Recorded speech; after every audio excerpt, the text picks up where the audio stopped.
Hello everyone. তো দিনটা ছিল রোববার।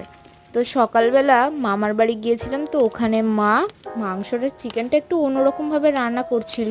তো ওটাই খালি একটুখানি দেখালাম।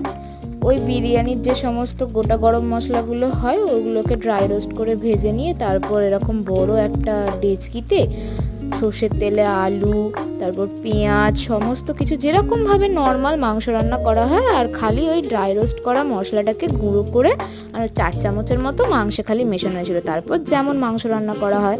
তো তারপর বসেই ছিলাম, তো মামা বললো যে একটু স্কুটিটা নিয়ে একটু ঘুরে আসি। তো তখন আমি বললাম যে আমি তো গাড়ি চালাতে পারি না, তো কি করব। বললো তোকে শিখিয়ে দেবো বলে এরকমভাবে ট্রাই করছিলাম আর কি গাড়ি চালানোর। তো ব্যাস এরকমভাবেই দিনটা কেটে গেল। ভালো লাগলে লাইক অ্যান্ড চ্যানেলটা সাবস্ক্রাইব করে দিও। টাটা।